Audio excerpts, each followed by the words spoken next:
إنما كان قول المؤمنين إذا دعوا إلى الله ورسوله ليحكم بينهم أن يقولوا سمعنا وأطعنا وأولئك هم المفلحون. الحمد لله رب العالمين، والعاقبة للمتقين، ولا عدوان إلا على الظالمين، والصلاة والسلام على رسوله الكريم وعلى آله وصحبه أجمعين. أما بعد، السلام عليكم ورحمة الله وبركاته. بإذن الله سبحانه وتعالى این حلقه 82 از آموزش توحید است و ان شاء الله تعالی در این حلقه نیز به شما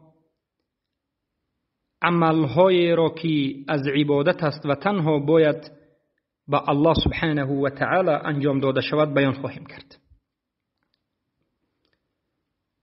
و این دلالت می کند که عملها که از عبادت است به نهایت زیاد است. عبادت به نهایت زیاد است، اما این عبادت هایی که ما به شما در این یک چند حلقه ذکر کردیم عبادت های معروف است، عبادت های مشهور است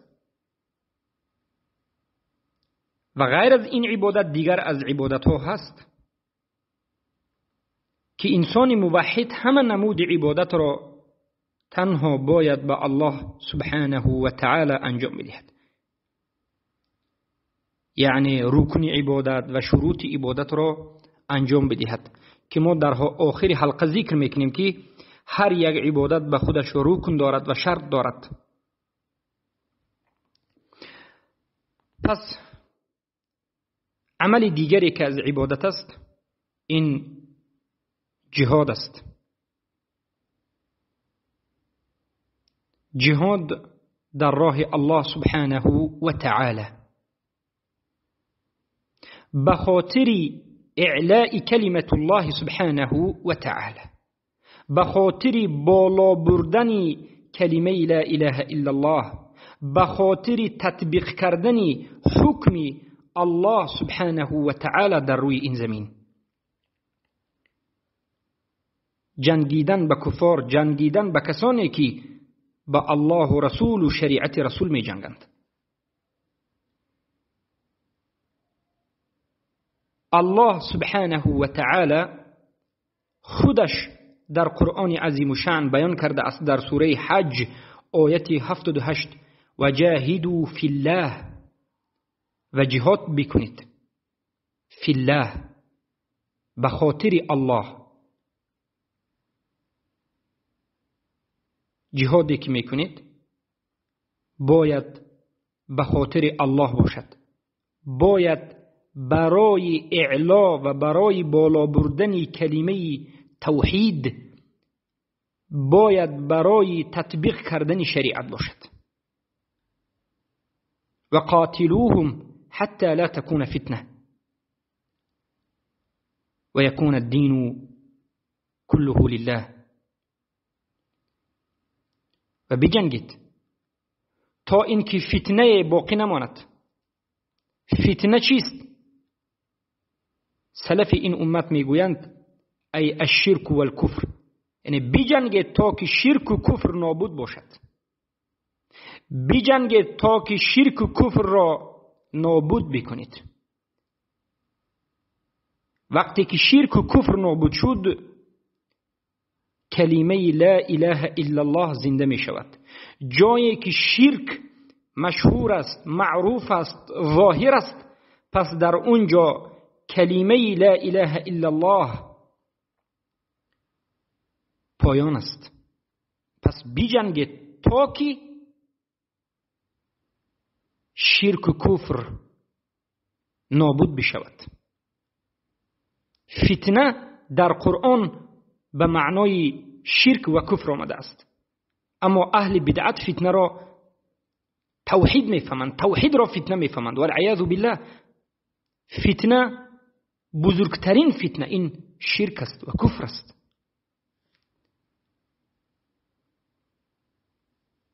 بجنگید تا که شرک و کفر نابود کرده شود و تمام دین از آن الله باشد، یعنی دین خالص باشد، دین از همه جهت تطبیق کرده و انجام داده و توحید آشکار باشد. جهاد به خاطر همین است. خود الله سبحانه و تعالی بیان کرده است که جهاد به خاطر چیست؟ به خاطر اعلاء کلمت الله، به خاطر بالا بردن و زنده کردن و تطبیق کردن کلمه الله، که این توحید است، این تطبیق کردن شریعت است، تطبیق کردن حکم الله و رسول است. و به همین خاطر رسول اکرم صلی الله علیه و سلم جنگ کردند. جنگ بدر، جنگ خندق، جنگ احد، همه اش به خاطر اعلاء کلمت الله بود. دفاع از مشرکین و هجوم بر مشرکین، همه اش به خاطر لا اله الا الله محمد رسول الله، به خاطر طلبات های لا اله الا الله، مقتضای لا اله الا الله بود. پس این بزرگترین عبادت است که از روزی که رسول اکرم صلی الله علیه و سلم این عمل را انجام دادند در جنگ بدر، الله اجازتشان داد اذن للذین یقاتلون بانهم ظلموا، تا روز قیامت این عمل وجود دارد. و این عبادت الجهاد قله بلندترین اسلام است.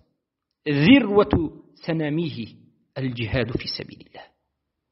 قله بلندترین اسلام این جنگیدن در راه الله، به خاطر بالا بردن کلمه الله، به خاطر تطبیق نمودن شریعت الله، به خاطر لا اله الا الله محمد رسول الله، به خاطر نابود کردن فتنه که شرک و کفر است. انا همین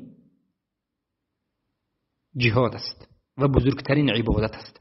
و هر کسی که در همین راه بمیرد، وفات بکند، کشته شود، بدانید که شهید است. و آیت هایی که در قرآن آمده است که بیان می کند حالت شهید را، به همچنین انسان ها است. الله تمام گناهش را می بخشد، زیرا که این بزرگترین عبادت است، بزرگترین عبادت است. اما این عبادت را انسان باید به خاطر الله انجام بدهد. وقتی که به این راه قدم میزند باید به خاطر الله باشد، نه به خاطر شهرت، نه به خاطر تعصب و ملتگرایی، نه به خاطر کبر و غرور، نه به خاطر دنیای، بلکه به خاطر الله سبحانه و تعالی.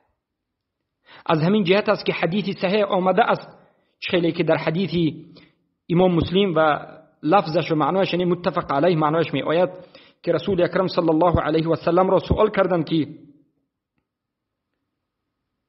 هر کسی که می جنگد آیا در راه الله است؟ هر کسی که بجنگد آیا در راه الله جنگیده ایستاده است؟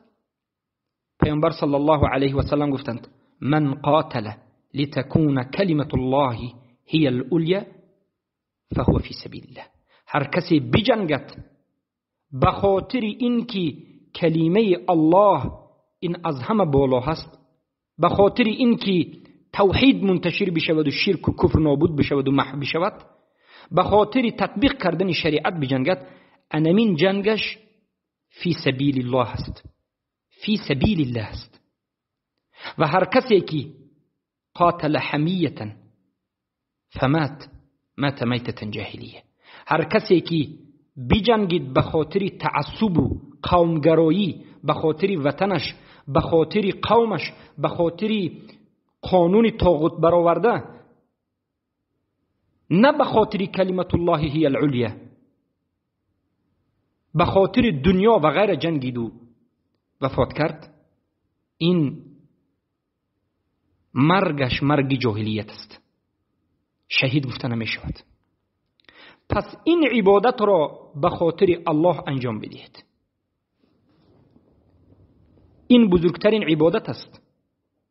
هر کس به این درجه تا آخر رفتنش، سبحان الله، این توفیقی بزرگی الله به اوست. هر کس رفته نمیتواند. اما ای بنده الله، وقتی که به این راه قدم زدی، اولین چیزی که به تو ضرور است باید رکن این عبادت را به جا بیاوری، الاخلاص والمتابعه.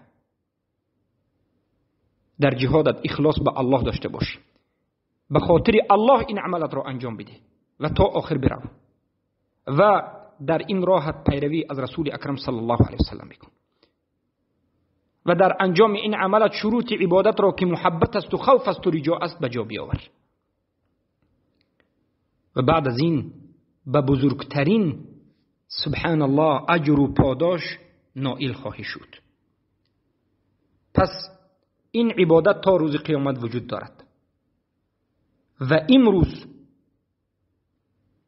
به اجماع علمای اهل سنت و الجماعت جهاد فرض است، زیرا که امروز مسلمان ها به کفار هجوم کرده نایستاده اند، بلکه کفار به بالای مسلمان هجوم کرده ایستاده است. در همه جامعه بینید که مسلمان را میکشند. در بورما، میانمار، هزارها مسلمان را بے گناه بودیست ها هر روز به قتل میرسانند. به چشمی سرم دیدم که مسلمان ها را زنده به گور کردند. زن، مرد، کودک، پسر، دختر، کسی نباشد، اویلوی هزارها نفر را به یک سفره، به یک، سبحان الله، کوفته بر زمین همه را در آوردند، به زمین شینانیدند و به بالایش به واسطه تراکتور خاک را، سبحان الله، کشیدند و به زمین زنده به زنده گور کردند. انا همین روزها به یگان گناه بودیست هایی که در هندوستان است مسلمان ها را میکشند و انمین روز در خیتای مسلمان ها، میلیون ها مسلمان اویغور را کشته ایستادند و این چنین در تمام دنیا همچنین وجود دارد. پس در این حالت حکمش به اجماع تمام علما فرض است و البته فرض عین است. بله، مرجعه های جهمی این عصر این کار میکنند، اما اونها پیروان شیطانند و برای رضا شدنی طاغوتین و برای رضا شدنی این ولاتی اموری مرتدشان این فتوا را میدهند که البته این راهشان و این منهجشان غلط است و باطل است و مخالف قرآن و سنت است. پس این بود یک عبادت. عبادت دیگر الهجره، هجرت کردن. در حدیث صحیح آمده است که رسول اکرم صلی الله علیه و سلم میگند لا هجرت بعد الفتح الا الجهاد والنیه. بعد از فتح مکه هجرت نیست، فقط جهاد است و نیت است. بعضی ها خطا میفهمند این حدیث را، گمان میکنند که بعد از اینکه فتح مکه شد تمام پیامبر صلی الله علیه و سلم جهاد را محکم کردند یا بگویم هجرت را محکم کردند. نه، هجرت تا روز قیامت وجود دارد. زمانی که یک مسلمان در منطقه خودش به وزمینی دچار می شود، دینش را آشکار کرده ظاهر کرده نمی تواند. ظاهر کردن دین از توحید، از ظاهرین عملهایش، از نماز جماعت خواندنش، از ریش گذاشتن و زنها حجاب بستن، این چنین شرایط ندارد. در این حالت هجرت میکند. هجرت را به خاطر الله و به خاطر حفظ دینش و به خاطر رضاگی الله انجام میدهد، نه به خاطر ریا که این شرک است، نه به خاطر یک، اعوذ بالله، دنیا که همه امروز به خاطر دنیا هجرت میکنند. نه، به خاطر حفظ دین و به خاطر ظاهر کردن دین. البته در درون این دنیای شما هم می آید و دیگر باقی مانده هم خوب می شود ان شاء الله. و هجرت این چنین به معنای ترک کردن گناه میاد. چخیلی که علما میگن هجرت این هجر کردن و ترک کردن گناه بر الله است، یعنی گناه رو ترک کردن است. و این چنین هجرت از یک دولت کفر به دولت اسلام به خاطر اسلام رفتن است. از یک دولتی که ظلم است و کفر است و اعوذ بالله شرک است، دینتون رو آشکار کردن نمیتونید به یک دولت اسلام، یا حتی به یک دولت کافریه که دولت آزادتر باشد که شما به دینتون عمل کرده زندگی کرده توانید. انا این بارک الله فیکم هجرت است و این عبادت است. و امروز به بسیاری از مردم هجرت واجب شده است. بگوجو مردم میگن بگوجو از یک دولت کفر به دولت کفر دیگر، اگر دولت مسلمانی نیابد، از یک دولت کفر به دولت کفر دیگر که آزادتر باشد، حجاب زن شما بسته تواند، خود شما توحید را آموخته توانید، نماز خوانده توانید، سنت های پیامبر صلی الله علیه و سلم را عمل کرده توانید، فرزند شما مسلمان بشود، قرآن و سنت را تعلیم بگیرد، فرقی ندارد از یک دولت کفر به دولت کفر هم که آزادتر باشد. اما کسی به خاطر دینش هجرت نکند، به کفر و طاغوتی که در همون منطقهش هست و راضی شود، بایستد، خوشحال باشد، اعوذ بالله من ذلك، به کفر واقع می شود. اگر خوشحال به کفر نباشد، به کفر راضی نباشد، اما هجرت در حالتی که قدرت دارد نکند، البته به گناه بزرگ گرفتار می شود و این سببی گرفتار شدن به عذاب سخت است. خود الله سبحانه و تعالی خبر داده است: ان الذين توفاهم الملائكة ظالمي انفسهم قالوا فيما كنتم قالوا كنا مستضعفين في الارض قالوا الم تكن ارض الله واسعة فتهاجروا فيها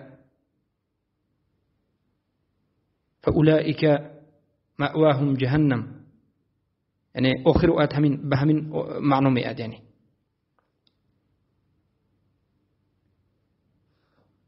کسانی که در یک منطقه زندگی کردند که طاغوت‌های همون منطقه مسلمان‌ها رو ظلم می‌کردند، به دین عمل کردن نمی‌ماندند و مردم را مجبور می‌کردند که دین را ترک بکنند. مسلمان‌ها هم هجرت نکردند و در همین جا باقی ماندند و دینشون را ترک کردند، ضعیف شدند. در وقت مردنشون ملائکه ها میآیند و میگن که چرا شما اینقدر دینتون را ترک کردید، ضعیف شدید، نه عقیده دارید نه عمل دارید. این مسلمان های بیچاره میگفتند که ما ضعیف بودیم، ما را طاغوت ها مجبور کردند، ضعیف بودیم، مجبور شدیم دین ترک کردیم. ملائکه میگفتند که آیا زمین الله وسیع نبود که هجرت بکنید؟ یعنی شما عذر ندارید. این عذر نیست که شما بگید که ما مجبور بودیم، نه، شما باید میخستید و میبرفتید به یک جایی که آزادتر است. چرا نبرفتید؟ برای شما دین الله مهم نبود، برای شما توحید مهم نبود، برای شما در نزد پدر و مادر و فرزند و خویش و تبار و زن زندگی کردن، در پیش این خانه و ماشین های زیبا و این تجارت و این همه رو یعنی دوست می داشتید و نمی خواستید که ترک بکنید و از همین جهت به ذلت و خواری گرفتار شدید. و اگر نمی توانستید که به خاطر حفظ دین، به خاطر حفظ توحید، به خاطر مسلمان داشتن خود و ذریه خود از یک منطقه به منطقه دیگر بروید.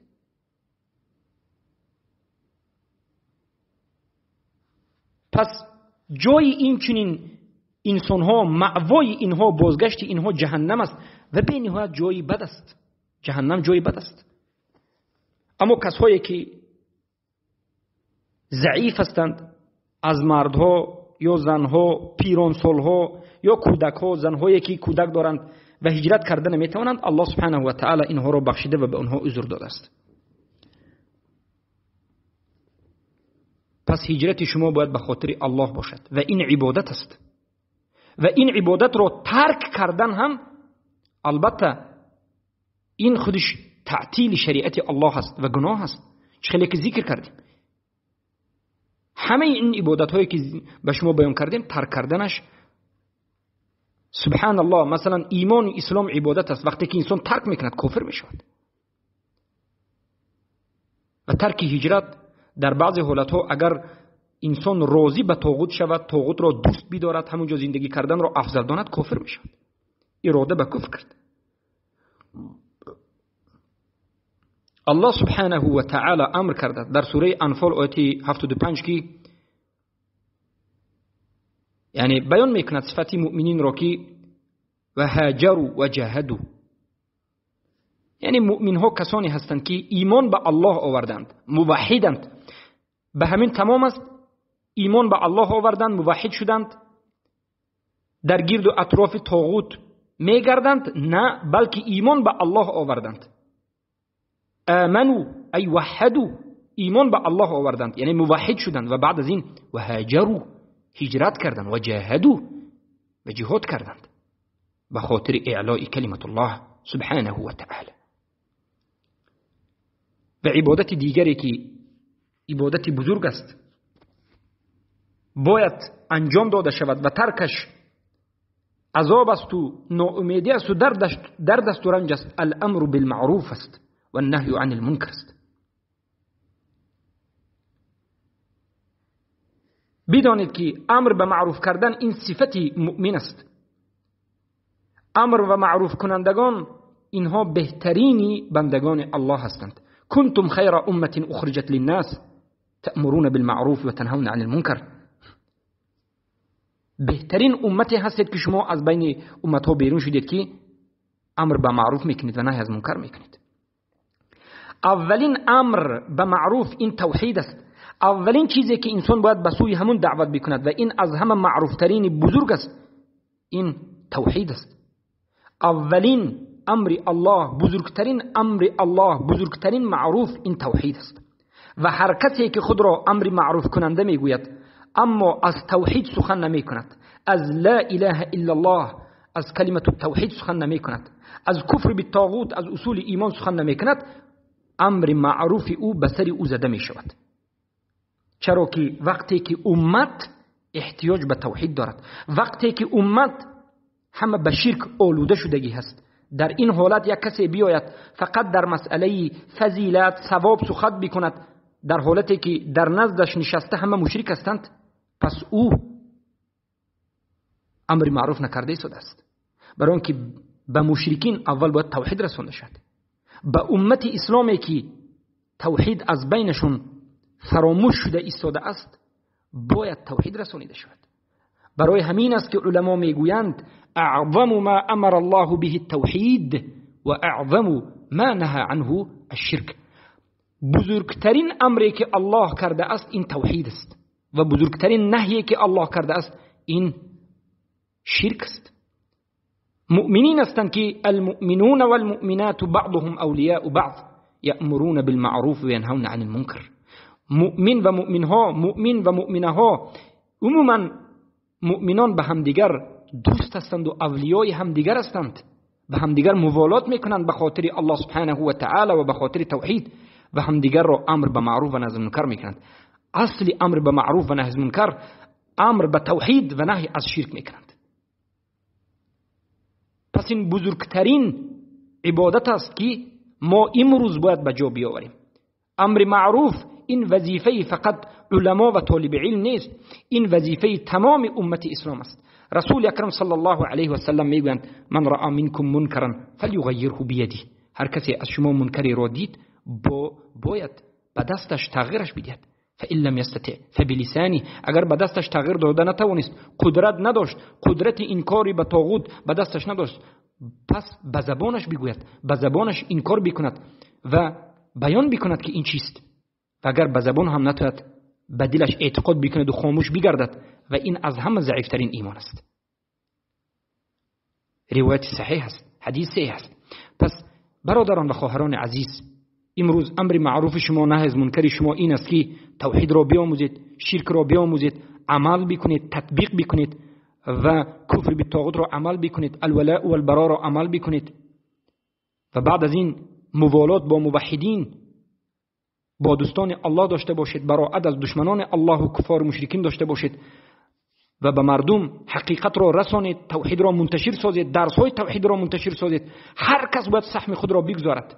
باید جماعت باشید، در گرد طالبین و علمای اهل سنت و الجماعت جمع باشید تا که رافضه ها، قبوری ها، عباد القبور، صوفی ها، اشعری، ماتریدی و سروری و حزبی و اخوانی و این مدخلی های جامی و این دیگر جهمی، این همه دلشان بکفت و به لرزه آیند و نابود بشوند و شکست بخورند. بارک الله فیکم. پس الله میگوید در سوره حج آیه 41 و امروا بالمعروف و نهوا عن المنکر. امر به معروف کردن و نهی از منکر کردند. که ها مؤمن ها. اما منافقین، طاغوت پرست ها، مشرکین هیچ وقت امر به معروف نمی کنند. المنافقون والمنافقات بعضهم اولیاء بعض یأمرون بالمنکر و ینهون عن المعروف. منافق ها به همدیگر دوست هستند. مردی منافق با زنی منافق، زنی منافق با زنی منافق، مردی منافق با مردی منافق، عموما منافق با منافق دوست است، اولیای همدیگرش است. و صفت اینها همین است که امر به منکر میکنند و نهی از معروف میکنند، امر به شرک میکنند و نهی از توحید میکنند.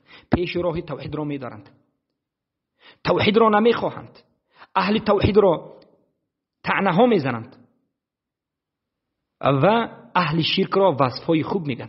اینها منافقانند و باید بشناسید. و دعوت کردن به سوی الله این دیگری از عبادت که الله سبحانه و تعالی به بندگان خاص خودش میدهد. الله در سوره نحل آیه 125 میگه ادعو الى سبیل ربک، براه ربت، براه الله دعوت بکن، به منهج الله، به این دینی که الله اختیار کرده است که دین در نزد الله اسلام است و تسلیم شدن است و توحید است و براءت از شرک و کفر است و براءت از مشرکین است و عمل کردن است.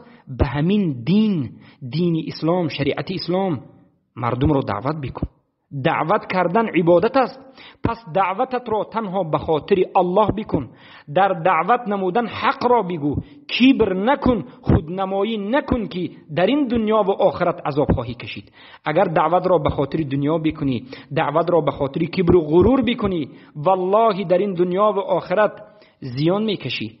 در این دنیا نه زندگی خوب داری، همیشه طاغوت‌ها اذیتت میدهند، نه در نزد زن و فرزندت زندگی کرده میتوانی، نه در خانه و جا داری و در روز آخرت میروی که تو متکبری، تو ریاکاری، عمل نداری، کذابی و به عذاب الله گرفتار میشوی. پس ای داعی، پس ای دعوت کننده، دعوتت را برای شهرت یافتن نکن، دعوتت را برای نزدیک شدن به مردم، برای رضا کردن طاغوت انجام نده. دعوتت را برای رضا کردن رب العالمین الله سبحانه و تعالی انجام بده. نشر توحید را به خاطر الله انجام بده. امر به معروف نهی از منکر را به خاطر الله انجام بده تا که در این دنیا و آخرت سربلند باشی، تا که در روز قیامت به خاطر دعوتت الله از تو راضی بشود. ای الله، این درس های ما و این دعوت های ما را تنها به خاطر خودت انجام دادن را نصیب بکن و ما را از کبر و شهرت و غرور، از ریا نجات بده. اللهم طهر قلبي من النفاق و طهر عملی من الریا و رزقنا حسن الخاتمه یا رب العالمین. پس ای مردم، توحید را بیاموزید، دعوت بکنید. دعوت را از خانواده خود شروع بکنید. فرزندای خود را موحد تعلیم بدید. ای خواهر عزیزم، این درس های توحیدی را بیاموز. گشته و برگشته گوش بکن، بیاموز که این چیز قیمت بها است و بعد از این فرزندای خودت را تعلیم بده. دعوتگر باش، معلمه باش. شاید همین فرزند تو عالم از علامه های اسلام بشود، امام موحدین بشود. پس این عبادت است که دعوت را تنها باید به خاطر الله انجام بدیم، نه به خاطر دنیا، نه به خاطر شهرت، نه به خاطر کبر، نه به خاطر ریاکاری، نه به خاطر طاغوت پرستی. امروز بسیار از انسان‌هایی که در بالای منبر هستند و در محراب می ایستند خدمتگار طاغوت هستند. عملشان برای رضا کردن طاغوت انجام داده می شود، نه برای رضا کردن الله سبحانه و تعالی. در منبری که رسول الله می برآمدند و به توحید دعوت می کردند، ابو بکر و عمر و عثمان و علی و دیگران به سوی توحید دعوت می کردند، امروز طاغوت پرست ها خودشان را دعوتگر می گویند و بالای این منبر می برآیند به سوی طاغوت پرستی، به سوی رضا کردن طاغوت، به سوی درما، یعنی بگویم دموکراتی، علمانی، لیبرالی، سکولاریستی، حزبی دعوت می کنند. این دعوت به سوی الله نیست، دعوت به سوی شیطان است. این سبحان الله گرفتار شدن به غضب الله است. پس دعوت بکنید، حق را بیان بکنید. لتبیننه للناس ولا تکتمونه. حتما باید حق را به مردم بیان بکنید و پنهان نکنید، چرا که همین عهد را از شما الله گرفته است. پس الله سبحانه و تعالی در سوره عصر هم آیه 3 میگه و تواصوا بالحق و تواصوا بالصبر. مؤمنین، صالحین، مصلحین کسانی هستند که همدیگر را دعوت به سوی حق میکنند. به سوی حق یعنی به سوی توحید، به سوی یکتاپرستی، به سوی کفر بالطاغوت، به سوی ایمان به الله، به سوی دوست داشتن مؤمنین، موالات مؤمنین و به سوی براءت کردن از مشرکین و شرک و کفار. و دعوت میکنند به صبر. صبر در راه توحید، صبر در راه انقیاد و عمل بر توحید. و عمل دیگری که باید انجام داده شد این احسان است، عدل است، وسیله رحم است. خوبی کردن، عدل کردن. احسان که ضدش عملهای بد است، عدل که ضدش ظلم است، سیله رحم که ضدش ترک کردنی یعنی رحم است. الله سبحانه و تعالی میگه یا عبادی انی حرمت الظلم على نفسی فجعلته محرما بینکم فلا تظالموا. ظلم نکنید، به اهل توحید مهربان باشید، عادل باشید، همدیگر را ببخشید. ای اهل توحید به همدیگر مهربان باشید. ای اهل توحید به همدیگر رحم بکنید. ای اهل توحید همدیگر را دوست بدارید. ای اهل توحید به همدیگر کمک بکنید. ای اهل توحید به همدیگر با چهره‌های کشاد و تبسم کنان نظر بکنید. ای اهل توحید همدیگر را مزاح و مسخره و طعنه نکنید، به همدیگر کبر و غرور نکنید، برای که شما از اهل توحید هستید، بندگان خاص الله سبحانه و تعالی هستید. به همدیگر احسان بکنید، کمک بکنید. ای اهل توحید سیله رحم را داشته باشید. این همه آداب و اخلاقی که در احادیث ذکر شده است که مؤمن باید این چنین عمل در حق کس داده باشد، یعنی در حق مؤمنین است. حق المسلم علی المسلم گفتن پیامبر صلی الله علیه و آله. حق مسلمان به مسلمان پنج است. حق مسلمان به کافر نه، حق مسلمان به مسلمان. اما علمای طاغوت پرست تا امروز به شما تعلیم دادن که یعنی شما هم به مسلمان هم به کافر به آداب باشید، خصوصا به کافر سرتون خم کنید، همیشه زیر تعظیم باشید. نه، این کفر است. بلکه مؤمن واقعی، مسلمان واقعی خاکسار است، مهربان است، ملایم است برای مردی مؤمن، برای مؤمنین و موحدین. اما عزیز است، شدید است، سختگیر است برای کفار مشرکین. چه که الله خودش میگه محمد رسول الله والذین معه اشداء علی الكفار رحماء بینهم. محمد رسول الله است و اون کسایی که با همراهی رسول الله هستند، یعنی صحابگان رسول الله صلی الله علیه و آله، اینها کی هستند؟ کسانی هستند که بینهایت نسبت کفار و مشرکین و مرتدین و منافقین سختگیر هستند و غلیظ هستند و اما در بینشون مهربان هستند، به همدیگر مهربان هستند. و در آیات دیگر آمده است که الله سبحانه و تعالی میگه من یرتد منکم عن دینه فسوف یأتی الله بقوم یحبهم و یحبونه اذلة علی المؤمنین اعزة علی الكافرین. بارک الله فیکم. الله سبحانه وتعالى در سوره نحل آیه 92 میگه ان الله یأمر بالعدل والاحسان و ایتاء ذی القربى. الله امر میکند شما را به عدل، به احسان و به حق خویش تبرع دادن، یعنی صله رحم کردن.